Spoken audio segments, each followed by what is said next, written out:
Hello, story lovers. Welcome back to my channel, Prema Pallaki, part 74.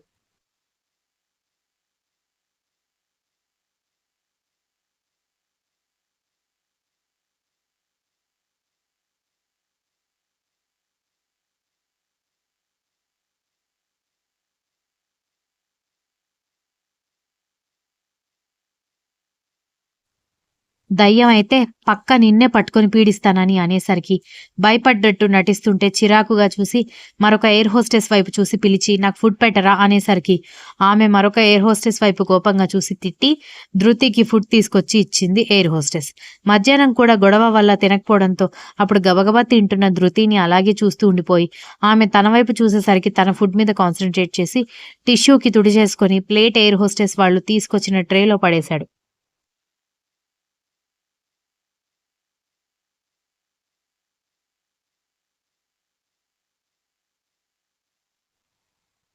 రాత్రి నిద్రపోవడానికి సన్నాహాలు చేసుకుంటున్న కరణ్ పక్కకి తిరిగి చూసేసరికి పక్కన ఒక గోడ నిర్మాణం అయి ఉండేసరికి కంగారు పడి వంగి చూడ్డంతో ఆ గోడ ధృతి చేత నిర్మించబడిందని అర్థమయ్యేసరికి హే, ఇన్ని పిల్లోస్ ఎక్కడి నుంచి వచ్చాయి అని అడిగాడు. అడిగితే ఎయిర్ హోస్టెస్ వాళ్లే తెచ్చిస్తారని సమాధానం చెప్పి మళ్ళీ నేను నీ మీద పడి గట్టిగా గావుకేక వేసి అందరితో మాటలు అనిపించుకోవాల్సిన అవసరం నాకు లేదు కాబట్టి ఇలా ఏర్పాటు చేసుకున్నానని బ్లాంకెట్ మెడ వరకు కప్పుకొని వెనక సీట్కి ఆనుకుంది.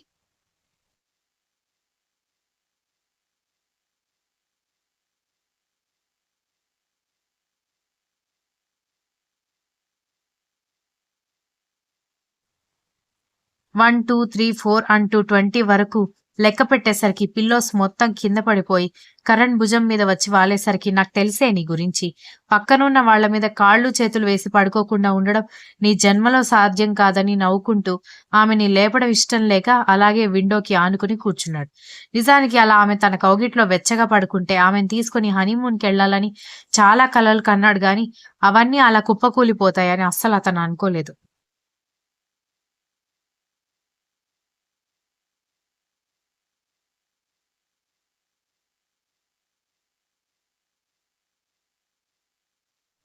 తనతో ఉంటే ఆమె అసౌకర్యంగా ఫీల్ అవుతుందని, ఒక రీజన్ అయితే ఆమె పక్కనుంటే ఆమెతో గడపాలనుకున్న కలలన్నీ కళ్ల ముందుకొచ్చి వెక్కిరిస్తాయని భయం మరొకటి కావడంతో ఆమె బాధ్యత వద్దని చెప్పాడు కానీ బలవంతంగా వీర్ కూతుర్ని తనతో పంపించాడు. నెల రోజులు ఆమెకి కాపు కాయడం సంగతి పక్కకు పెడితే తనను చూస్తూ ఎలాంటి ఫీలింగ్ లేనట్టు నటించడం మాత్రం ఎంత కష్టంగా అనిపిస్తుందో అంత భయంగానూ అనిపిస్తోంది.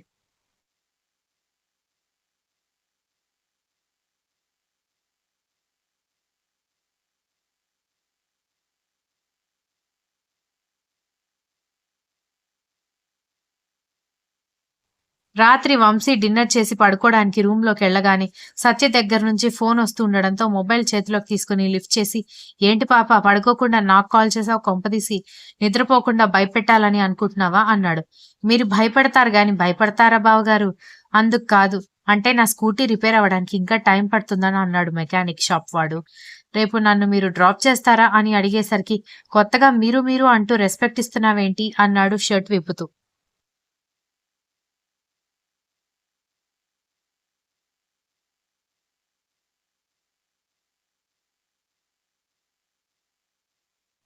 సత్య అప్పుడు నార్మల్ కాల్‌లో ఉండడం వల్ల అతను షర్ట్ విప్పుతున్న విషయం తెలీక, అంటే కాకా పట్టడం కోసమని కిలకిలా నవ్వేసరికి, "ప్లీజ్ ఈ స్మైల్‌తో బయట తిరక్కే జనాలు భయపడి చస్తారు" అన్నాడు.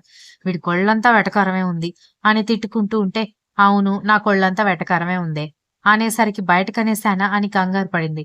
"నువ్వు మీ అన్న బయటనే కాదే లోపల ఏమనుకున్నారో కూడా నాకు తెలుస్తుందని" అనేసరికి, "సరే సరే నీ దివ్య దృష్టిని నేను మెచ్చుకుంటున్నాను గానీ ప్లీజ్ హెల్ప్ చెయ్ బావ" అంది.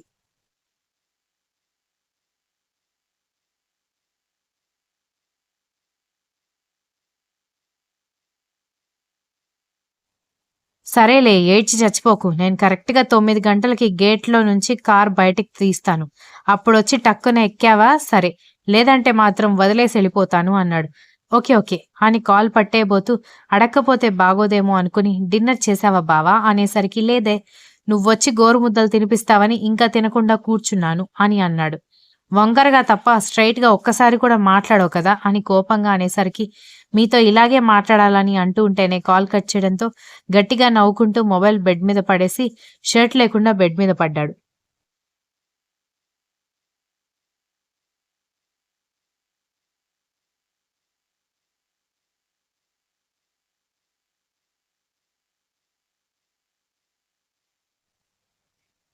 దీని అన్న మీద కోపంతో దీన్నెప్పుడు పట్టించుకోలేదు గాని పర్లేదు బాగానే ఉంటుంది అనుకుంటూ పడుకున్నాడు.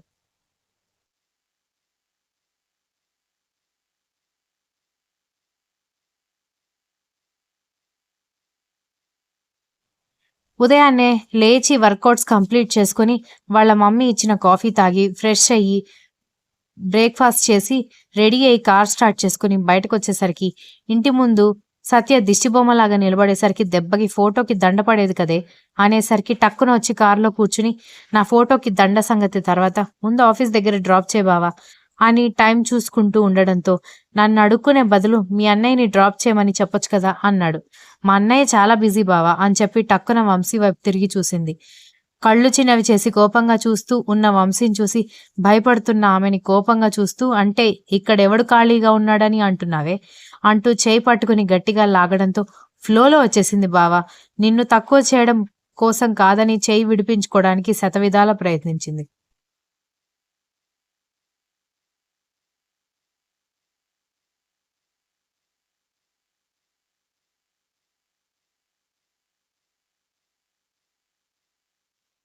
ఇంకొక్కసారి ఇండైరెక్ట్ సెటైర్‌లు వేశావనుకో మూతి మీద వాత పెడతానని తిట్టుకుంటూనే కార్ స్టార్ట్ చేసి, నిన్ను నీ ఆఫీస్ దగ్గర పడేయాలంటే నా ఆఫీస్ దాటి పోవాలని విసుక్కునేసరికి, అమ్మాయి కోసం ఆ మాత్రం చేయలేవా ఏంటని అంది. నిజమే అమ్మాయిల కోసం అయితే చేయొచ్చు. కానీ నీలాంటి ఆటం బాంబు కోసం తల మీద ఒకటి వేసేసరికి కోపంగా చూసి, ఇప్పుడేం మాట్లాడినా మధ్యలో దింపేసి పోతాడని సైలెంట్‌గా కూర్చుంది.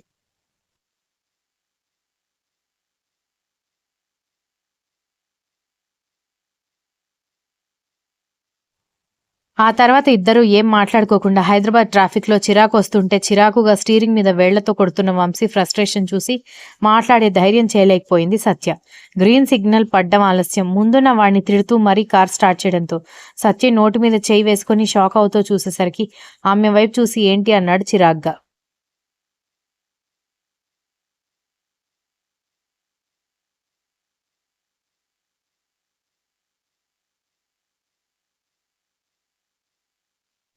నీకిలా కూడా మాట్లాడడం వచ్చా? అని సత్య అనేసరికి, ఏం ఫారిన్‌లో ఉన్నప్పుడు మనిద్దరి గొడవలు మర్చిపోయావా ఏంటి?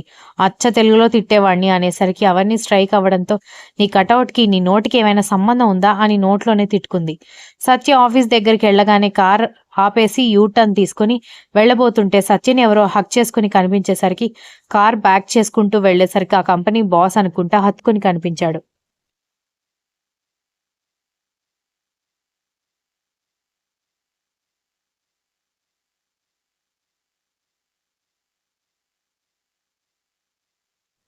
వాడు వెనక వైపు నుంచి కనిపిస్తుంటే సత్య ఫేస్ ముందు వైపు కనిపిస్తూ ఆమె కళ్ళల్లో షాక్ కొట్టినట్టుగా ఎక్స్‌ప్రెషన్ కనిపిస్తుంటే, ఆమె షాక్‌లో నుంచి తేరుకునే లోపే భుజం చుట్టూ చేయి వేసి లోపలికి తీసుకెళ్లాడు. ఓహో! ఇది ఆఫీస్‌కి వెళ్తున్నానని చెప్పి ఇక్కడ బాస్‌తో లవ్ స్టోరీ రన్ చేస్తుందనుకుంటా అని ఆఫీస్‌కి వెళ్ళిపోయాడు వంశీ. ధృతి ఆవలిస్తూ కళ్ళు తెరిచి మళ్ళీగా గట్టిగా కేక వేసేసరికి పడుకున్న వాళ్ళంతా చిరాకుగా కదులుతూ కళ్ళు తెరిచి చూసి, "ఏం పిల్లరా నాయనా" అని తిట్టుకుంటూ దిగి వెళ్ళిపోతుంటే, "మళ్ళీ నన్నెందుకు నీ భుజం మీద పడుకోబెట్టుకున్నావ్" అని అడిగింది.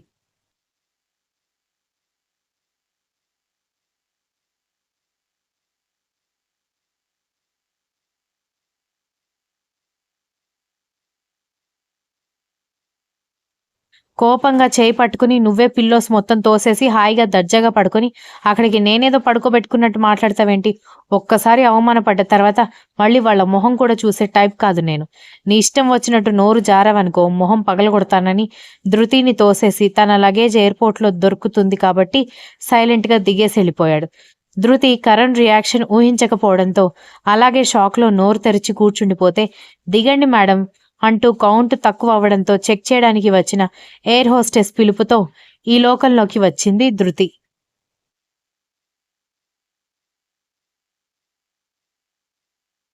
Continues. If you like this story, please like, share, comment, and don't forget to subscribe. Bye.